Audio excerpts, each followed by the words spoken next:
Good evening, everyone. This is David Mandel with Ohel Children's Home and Family Services, welcoming everyone on this webinar, Reimagining Grief in Preparation for the Yomim Noraim.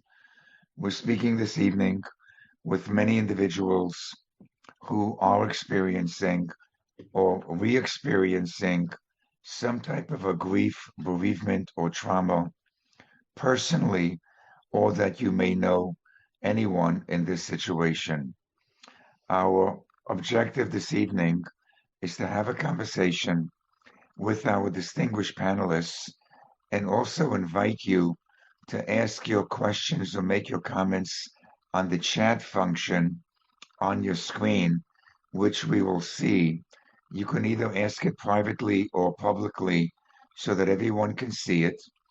And after our individual on the panel each have a conversation to speak, we will spend enough time getting to your questions and your comments.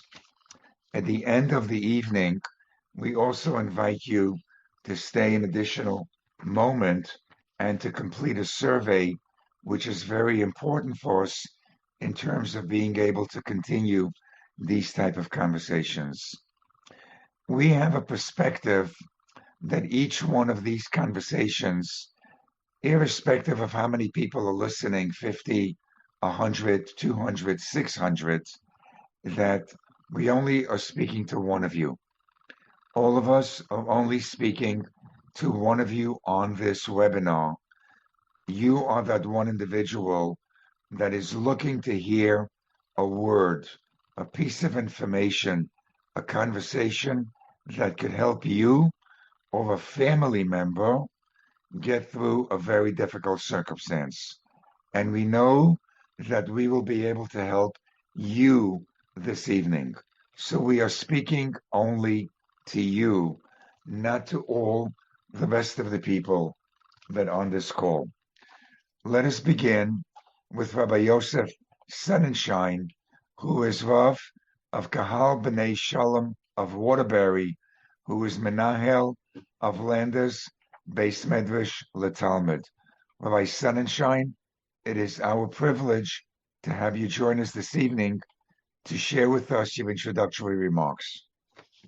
Thank you so much. The truth is that I'm going into tonight's webinar feeling a tremendous sense of humility. On one hand, every time I have this chus to work together with OL is another experience in humility.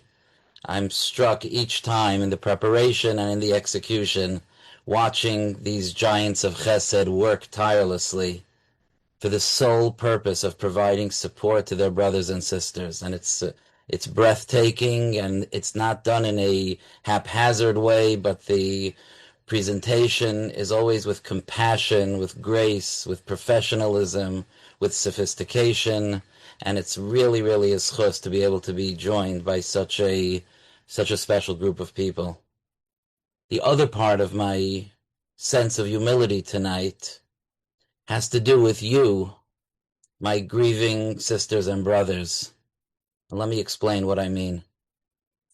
Rosh Hashanah is a time to recognize and accept Malchus, as we know, the sovereignty of Hashem.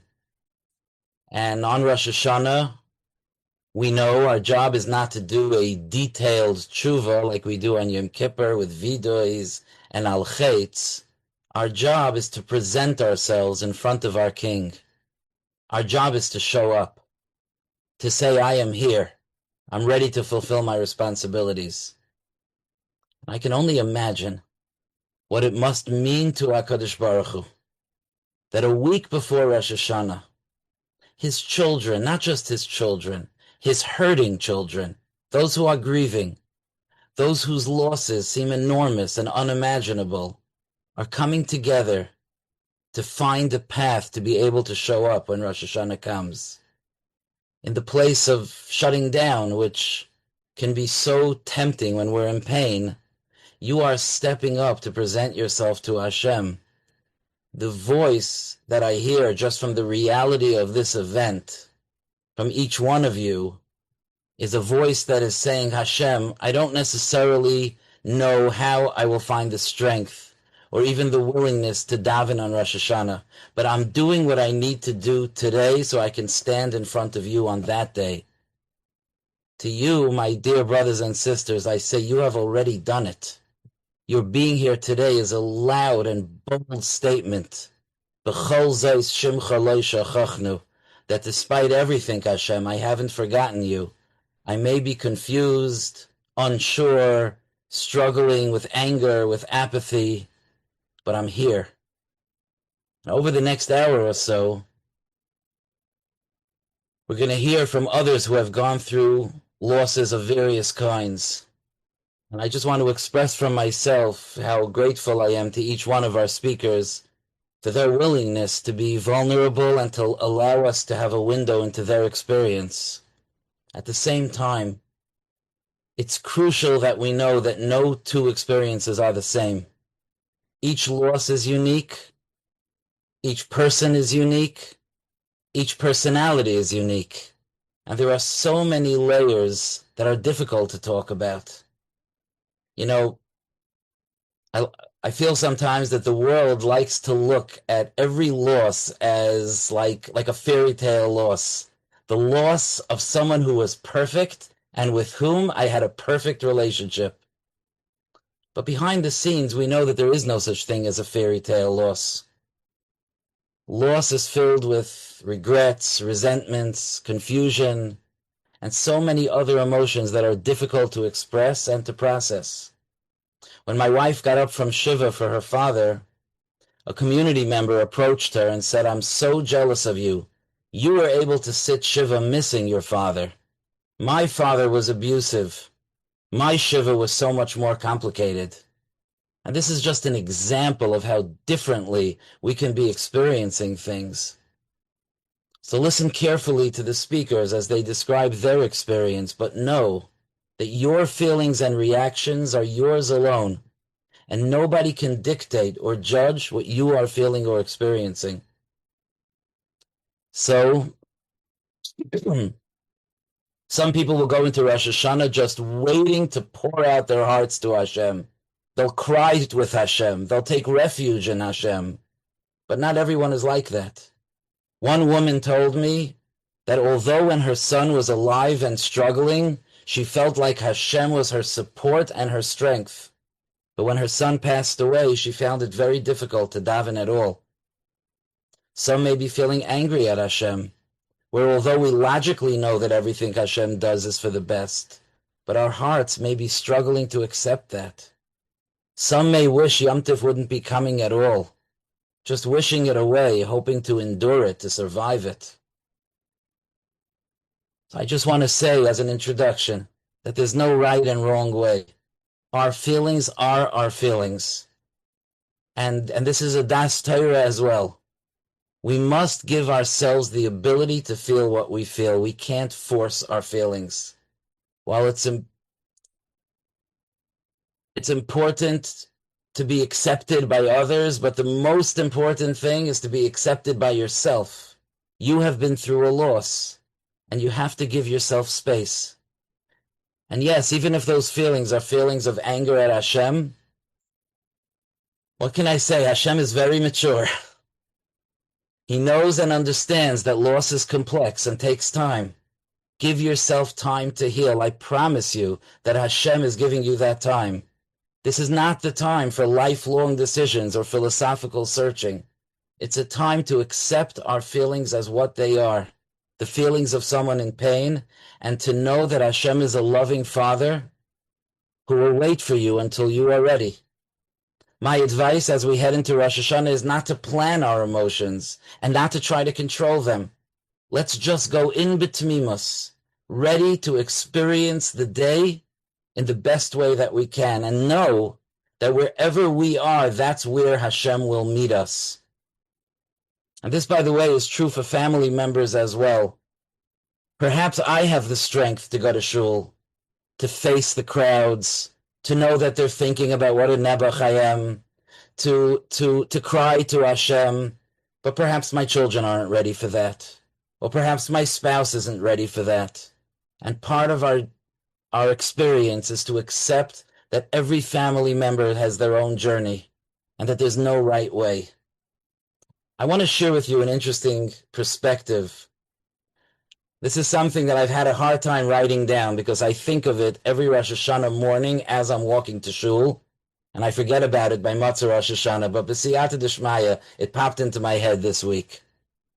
Every time that Rosh Hashanah comes out on a work day, like Monday through Friday, I'm walking to shul, and some of you live in very frum communities. I live in Waterbury, which is a frum community, but I could still see the cars driving, everyone heading to work, and the school buses heading to the public schools. And I'm always astonished as I'm walking to shul, getting my kittel ready, getting ready for Tkiyas Shofar. Like the entire fate of the world hangs in the balance, and 7 billion people have no idea. The life is just going on. The state of this entire country is being decided, and the average Joe has absolutely no idea. It's like if you work for a big company and the CEO is deciding on the fate of the company, so the custodian is not necessarily invited to that meeting. The chef is not necessarily invited to that meeting. And yet, we are invited to that meeting. While the King of Kings decides the fate of the world, it was important to him that I know about it. I was invited to this meeting. Why? Because he loves me. Because I'm his son. Because my actions at this meeting matter. Because my words matter to him. Because my feelings matter to him. And it's something to think about on a Rosh Hashanah, where this small group of people, I know maybe you daven in a massive shul and you feel like everyone is here, but trust me, in the world, they don't know that it's Rosh Hashanah today or what that means. But we know because HaKadosh Baruch Hu wants us there. So recognize that no matter what you're able to do on Rosh Hashanah, the mere fact that you're aware of the day reminds us that we're special to Hashem, that He cares about us, and that He's listening to our tefillos and to our feelings. I think perhaps the most difficult part of a Yomim Noraim after loss is the sense that I davened and davened and davened, and it doesn't seem like Hashem listened. Someone once said to me, like, if only there was some response, some light went on, something, I just got some response that Shemayim is listening, I would feel better. But that's part of the nisayon that we have, that we don't feel that response. And I want you to think about something. Right now, I'm looking at a screen. I can't see you. There are a few presenters on the screen that I can see, but my computer tells me that there are 184 people on. I can't see you. I'm speaking to you. I hope I'm connecting with you. I hope we're forming a bond, but I can't see you. And yet I have to believe that you're there on the other side of this screen. And you're not only listening to me, but you're connecting with me. Maybe you have tears in your eyes, as I do. Maybe you're finding meaning and connection in this. And I cannot see you.